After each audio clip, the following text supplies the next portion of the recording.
እኔና ጌታቸው ረዳን በጋራ የሚያይ ሰው አሁን ይሄን መንግስት አይወያዩም ብሎ ቢያስብ አይገርምም?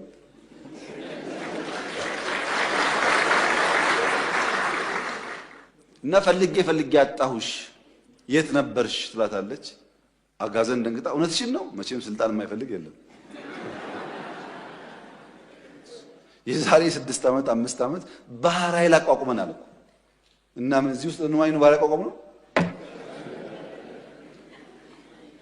ሚሊየን% እርግጠኛ ነኝ ኢትዮጵያ ተዘግታ አትኖርም። ማንንም ፈለገም አልፈለገም አትኖርም።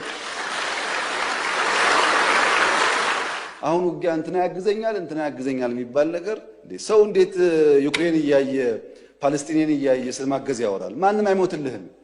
ሞራል ይሰጣል እንጂ አይሞትልህም። መጨረሻ የምትሞተው አንተው ነህ። በአንድ ወቅት ቀበሮ ከአንበሳ ጋር ውለታ ውሎላት ድርድር ያደርጋሉ። ውለታ ስለዋልክልኝ አንተ አዳና ትቸገር ተቀመጥ፣ እኔ እየፈለኩ ሊታደኑ የሚገባቸው ነገሮች አመጣልሃለሁ ትላለች ቀበሮ። አንበሳ ተስማምቶ ቁጭ ይላል በቦታው ከነክብሩ እና ቀበሮ ስትሄድ አጋዘን ታገኛለች። አጋዘን አልሰማሽም ወይ? ፌስቡክ አላየሽም ወይ? አዲስ ህግ እኮ ወጣ። ምን የሚል ነው? አንበሳ ያረጀው ስለሆነ የደከምኩ ስለሆነ ደና አጋዘን ከተገኘ ዙፋኑን አስረክባለሁ እያለ ነው። እና ፈልጌ አጣሁሽ የት ነበርሽ ትላታለች። አጋዘን ደንግጣ እውነትሽን ነው መቼም ስልጣን የማይፈልግ የለም። እውነትሽን ነው ትላታለች። አዎ በእኔ እንሂድ ላሳየሽ። ልክ አንበሳ ጋር ሲደርሱ ያውልሽና አነጋግሪው ትላታለች። አጋዘን አገር ሰላም ነው ብላ ልታናገር ስትሄድ አንበሳው አፈፍ ሲያረጋት ግጭት ይፈጠርና በግድ ታመልጣለች። ግን አንድ ቀንዷ ይሰበራል። መታ ቀበሮዋ ጋር አንቺ ጨካኝ ዋሾ አታለልሽኝ፣ እንዴት ልታስበይኝ በተንኮል ታመጭኛለሽ? አንበሳው እኮ ሲታገለኝ አንድ ቀንዴ ተሰበረ ትላታለች። ወይ አጋዘን ለካ እንደዚህ ሞኝ ነሽ። እሱ እኮ ቀንድሽ የሰበረው ንግስናውን ሊያስቀምጥብሽ ቀንድሽ ስላልተመቸው ለማስተካከል ነው እንጂ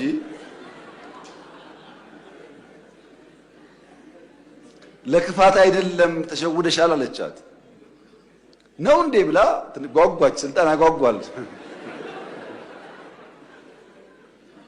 ሰውን እየገደለ ያለው ጉጉት ነው መቼም። ተመልሳ ሄደች። ተመልሳ ስትሄድ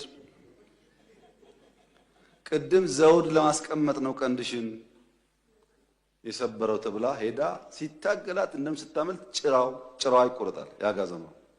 አሁንም መታ በጣም በምሬት አንቺ ቀበሮ ክፉ እንዲህ ብለሽ ይኸው ድጋሚ ሄጄ ጭራዬ ተቆረጠ አለቻት። አንቺ አጋዘን ያምሻል ወይ? ቅድም ለሚቀመጠው ነበረ፣ አሁን ደግሞ አንቺን ዙፋን ላይ ለማስቀመጥ ጭራ አያስፈልግም ብሎ ነው።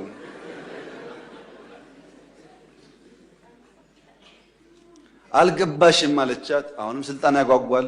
ተመልሳ ሄደች እና ያዛት፣ ገደላት። ከገደላት በኋላ ቀበሮን ጠራና ሞታለች፣ እዛ ድረስ እስክመጣ በልተሽ እያንዳንዱን ፓርት በልተሽ ጠብቂ፣ ስመለስ ምሳዬን በላለሁ ይላል። እና አንበሳው ይሄዳል። ቀበሮዋ በልታ አስቀምጣ አንበሳው ሲመለስ ሲያይ ያጋዘኗ ራስ የለም። አንቺ ቀበሮ ሌባ ሁሉን አስቀምጠሻል፣ የት አለ ራሱ አላት። ወይ አንበሳ ራስ ቢኖራት ኖሮ 3 ጊዜ ስልካት ትመላለስ ነበር። ወይ ጭንቅላት ችግር ነው የሚያመላልሳት አለች ቀበሮ ይባላል። እና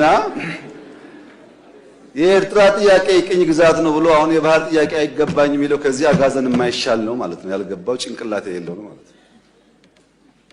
ጊዜ የማያስተምረው ነው ማለት ነው።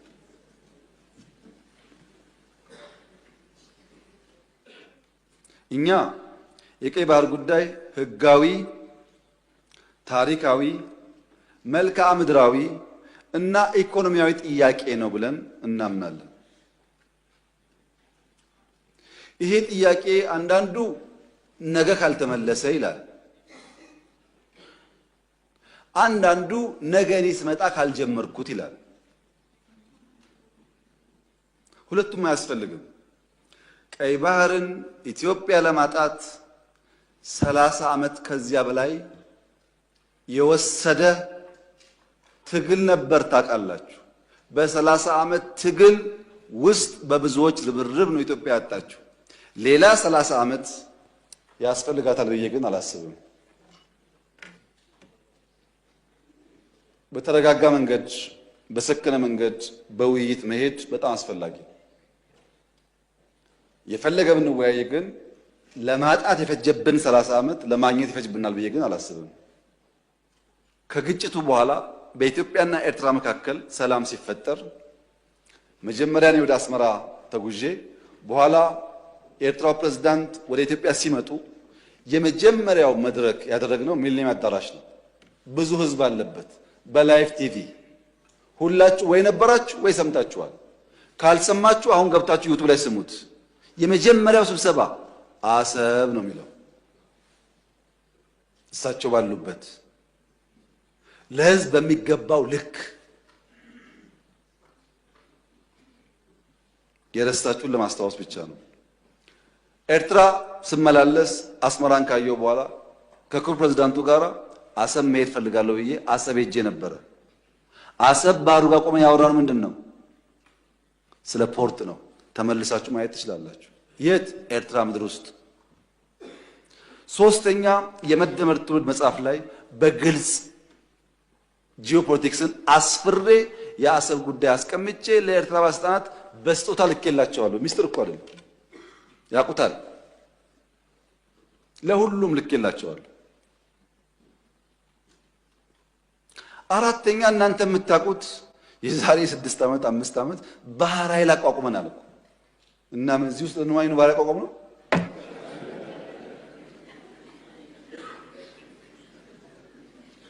ለምን ሰዎች ይሄን ደምሮ ማየት እንደሚቸገሩ አይገባኝም።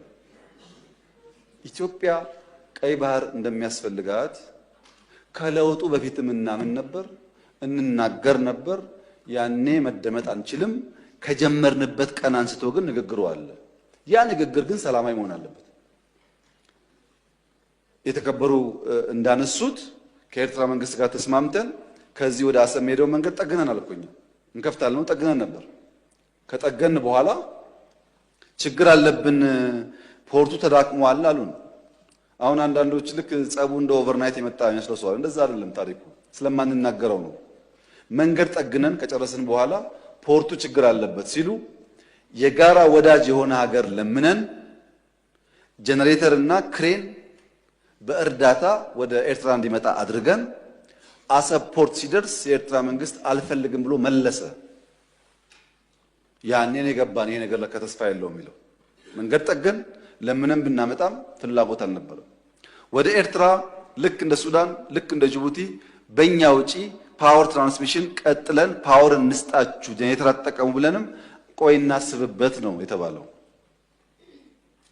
አሰብ ሲሄድ የአሰብ ከተማ ቅድም ብያችኋለሁ፣ ኢትዮጵያ ውስጥ የቤት ችግር አለ። 1.5 ሚሊዮን ቤት መገንባት አለብን ብያችኋለሁ። አሰብ ሲሄድ ቤት አለ፣ በር አለ፣ ሰው የለም። ይሄ እውነተኛ ታሪክ ነው። ይሄንን ከተማ መልሰን ህይወት እንስጠው፣ ስራ ነው ህይወት የሚያመጣለት የሚል በየጊዜው ተነጋግረናል። ሁሉም ኢንቮይ የሚሄደው ተወያይቶበታል። በኤርትራ በኩል በግልጽ ባላወቅነው መንገድ ለዚያ ጉዳይ ምላሽ ለመስጠት ብዙ ዝግጁ አልነበሩም። እሱ ቀርቶ የከፈትናቸው ወደቦች፣ ድንበሮች በሰሜን የከፈትናቸው ወዲያው ተዘጉ። ታስታውሱ ከሆነ የተዘጉት እኮ አሁን አይደለም። እናንተ ችግር እንዳለ ሳትሰሙ ነው የተዘጉት። እና የኤርትራ ህዝብ አሁንም ወንድም ህዝብ ነው፣ ምስኪን ህዝብ ነው፣ አገሩን ለቆ የተሰደደ ያለ ህዝብ ነው። ከዚህ ህዝብ ጋር በጋራ መስራት መተባበር ፍላጎታችን ነው። በፍጹም የውጊያ መሻት የለንም። በህጋዊና ንግግር ሊፈታ ይችላል ነው። ለብዙ ሀገራት በተናጠል ተናገር ያለው ምክር ቤት መስራት ከፈለገ ግን ለአሜሪካ፣ ለቻይና፣ ለራሻ፣ ለአውሮፓ፣ ለአፍሪካ አሁን በተከበረው ምክር ቤት መግለጽ የፈለገው ነገር የኢትዮጵያ የቀይ ባህር አክሰስ ጉዳይ አይቀሬ ስለሆነ ቅድሚያ የሚሰጠው ሰላምና ንግግር ስለሆነ እባካችሁን ሸምግሉንና መፍትሄ አምጡልን። ይሄው ጥያቄያችን እኛ አሁን ሸመግልላችኋለን ሰላም ያስፈልጋል እያሉ ማዘናጋት ከሆነ ግን ብዙ መሄድ አይመስለኝም ጉዳዩ አይመስለኝም። ይሄ እኔ ስለፈለጋችሁ አይደለም ናቹራሊ አይሆን ነገር ይሄው በአንድ ቀንም አንመልሰውም በአንድ ቀንም አላጣነው ናቹራል ሂደቱን ተከትሎ ይሄዳል። እዛው ላይ ጥያቄው የተነሳው የውስጥ አጀንዳን ዳይቨርት ለማድረግ ነው ያሉት የተከበሩት። በእርግጥ ይሄን ነገር ከኤርትራውያን ሰምተናል፣ ብዙ ጊዜ ነግረውናል። ለምን ምክር ቤት እንደመጣ አላወቅኩም እንጂ ኤርትራውያን ይሄ ጉዳይ የሚነሳ ያለው የውስጥ ጉዳያቸውን ዳይቨርት ለማድረግ ነው ብለውናል። እንዴት ዞሮ እዚህ እንደመጡ ባይገባኝም ማለት ነው። እና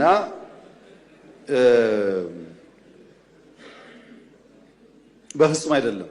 ኢትዮጵያ ውስጥ ዳይቨርት የሚደረግ ነገር የለም። ልማት ነው ያለው። ኢትዮጵያ ውስጥ አቃፊ መንግስት ነው ያለው።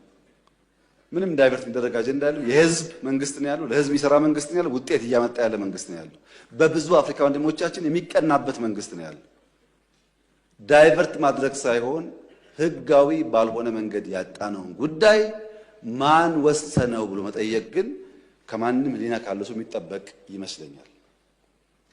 እና በዳይቨርሽን ታይቶ ትርክቱ እንዳይበላሽ የእናንተም ታሪክ እንዳይበላሽ ብታስቡበት። እኔ መሰጋው ነገርየው ሲሳካ ደግሞ ያኔም ብለን ነበር እንዳትሉ ነው። እና ሚሊየን % እርግጠኛ ነኝ ኢትዮጵያ ተዘግታ አትኖርም። ማንም ፈለገም አልፈለገም አትኖርም። እና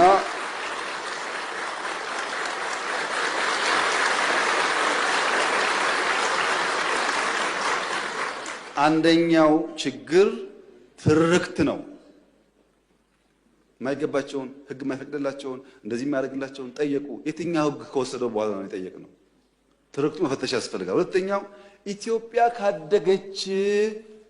ካደገች ብሎ የሚሰጉ ሰዎች ደግሞ አሉ። አገራት ኢትዮጵያ ኦልሬዲ ትልቅ ናት እኮ። የት ነው የምታድገው? በአፍሪካ ሁለተኛው ትልቁ ፖፑሌሽን እኮ ናት። በዓለም እኮ 10ኛዋ ናት። ትልቅ ናት። በነገራችን ላይ በየአመቱ ኢትዮጵያ 3 ሚሊዮን ሰው ገደማ ትጨምራለች። በየአመቱ አንዳንድ ኤርትራ ትጨምራለች። በየአመቱ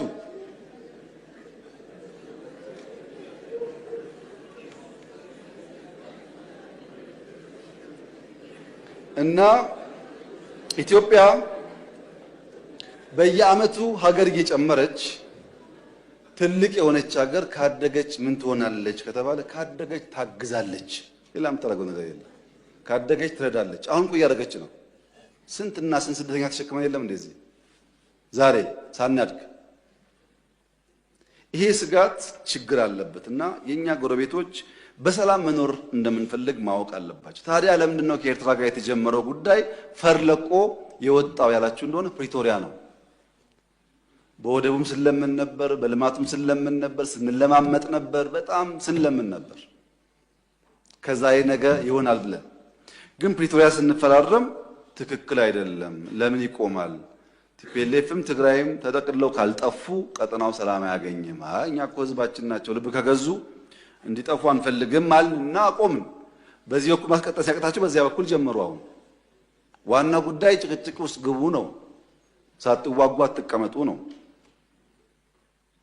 የኛ መልእክት ለኤርትራ መንግስት፣ ኤርትራውያን ወንድሞቻችን ናቸው፣ ከነሱ ጋር ውጊያ አንፈልግም። ለኤርትራ መንግስት ያለ መልእክት አንደኛ ጥይት አስተላላፊ አትሆኑ፣ ሀገር ሁኑ። ወደ ጎረቤት ሀገር ጥይት ማስተላለፍ ጥሩ አይደለም። አባይም ጸባይ ገዝቷል፣ የኛም ሽፍቶች ጸባይ ይገዛሉ። እና አንድ ቀን ጥይት ሳመላልስ ብሎ ታሪክ ስለሚናገሩ ጥይት ማቀባበል ቢቀርባችሁ። ስለማናቅ አይደለም፣ እናያችኋለን። ህገወጥ የሰዎች ዝውውር ቢቀር። ተጨናንቀናል። ከተማ ውስጥም እንደምታዩት የሚመጣ ሰው ካለ በህጋዊ መንገድ ቢመጣ። ህገወጥ ንግድ ቢቀር፣ ፎርጅድ ብር ቢቀር፣ አሜሪካ አስቀምጣችሁ የምትሰሯቸው ብላክ ማርኬት ማሳደግ ቢቀር። እንደ ጎረቤት ብንተሳሰብ፣ ህጋዊነት ከተከተል በንግዱም በሚፈናቀለው ጥይት ማቀበሉን ከተዋችሁ በሰላም አብረን ለማደግ በፍቅር አብረን ለመቀጠል ከምን ጊዜውም በላይ ኢትዮጵያ ፍላጎት አላት። እኔ ልክ እንደባለፈው አሁንም አስመራ መሄድ ፍላጎት አለኝ። ችግር የለብኝም። ምን ከሆነ ትርፍ ካለው ነው። ትርፍ ከሌለው ጊዜ ማባከን ነው። እኔ ባሌ የመላለስበትን ጊዜ ዝም ብዬ በከንቱ አስመራ ልመላለስ አልችልም። ጊዜ የለኝም፣ ስራ አለኝ። ጦርነት አንፈልግም የምንለውም በምክንያት ነው። እኛ እንዳያችሁት የሚያጓጓን ነገር አለ። የ10 ቢሊዮን ብር ኤርፖርት እንገነባለን። የ10 ቢሊዮን ብር ነዳጅ ማዳበሪያ እንገነባለን።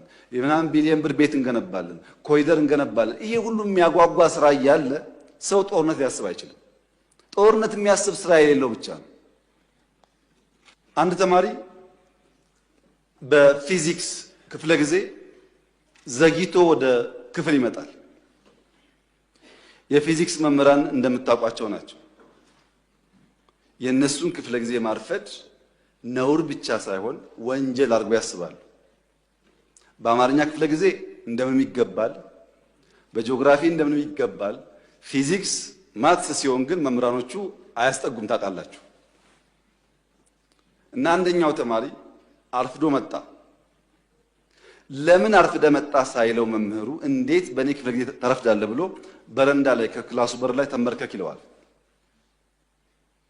ተማሪ ተንበርክኮ ፔሪዮዱ ያልቅና ደውል ሲደወል መምህሩ ሲወጣ ተማሪ ዘሎ ይገባል ወደ ክፍሉ። ሲገባ ብላክቦርድ ላይ 2 ጥያቄዎች ያያል። ሆምወርክ መስሎት እንዳያመልጠው ቶሎ ይጽፋል።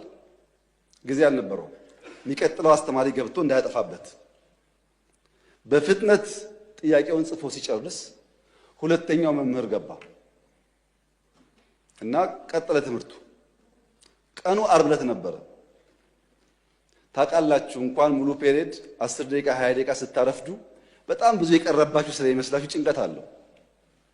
እና ልጁ ቤት ሲገባ ሆምወርክ ነው ብሎ ለይቱ ሙሉ ሲቆፍር አደረ። አልቻለም። ቅዳሜ ሙሉ ቀን ቆፈረ። አልቻለም። ቅዳሜ ያደረበት አልቻለም። እሁድ ዋለበት አልቻለም። እሁድ አጋማሽ ለሊት ላይ አንዷን ጥያቄ መለሳት። አንዷን መልሶ አንዱ ከበደው። አስቡት፣ ዓርብ፣ ቅዳሜ፣ እሁድ 2 ጥያቄ ለመመለስ ሲፈጋ ቆይቶ እሁድ ለሊት አጋማሽ ላይ አንዷን መልሶ አንዷ ቀረችውና ሰኞ ጠዋት ትምህርት ቤት ሄዶ የፊዚክስ መምህር ገብቶ አዲስ ቻፕተር መጻፍ ጀመረ። ተማሪው እንደ መምህር የባለፈው አሳይመንት ሳሉ የባለፈው ሳምንት ሆምወርክ ሳሉ ያማል እንደ ባለፈው ሆምወርክ አልሰጠውም ይላል መምህሩ። እንደ 2 ጥያቄ ጽፈው አርፍጄ ገብቼ ጽፌ ያለው እኮ ይላል። እና መምህሩ ምን አለ? እነዚህ 2 ጥያቄዎች እኮ በዓለም ላይ ያሉ የፊዚክስ አዋቂዎች ሞክረው አቅቷቸው ያልተመለሱ ጉዳዮች ናቸውና እዚህ ያለውም ተማሪ ጊዜ እንዳታባክኑ እንኳን እናንተ ሳይንቲስቶች አልመለሱትም እየጻፍኩላቸው እንጂ ስሩ እኮ አላልኳቸውም ማለት። አሃ እንደዚያማ ከሆነ አንዱ መልሼዋለሁ። መምህሩ ሲያይ ሰው ሲያሳዩ ለካ ትክክል አንደኛውን ፈቶታል። ዓለም አልቻለም የተባለው ለምን ስላልሰማ አትችልምና አትስራው ብሎ መምህር ሲጽፍ ቢሰማ ኖሮ እሱም አጣጥፎ ይቀመጥ ነበር። እሱ አልሰማም አትችልም ማለት ነው። እና የተከበረው ምክር ቤት ኢትዮጵያ ቀይ ባህር አይገባት የሚለውን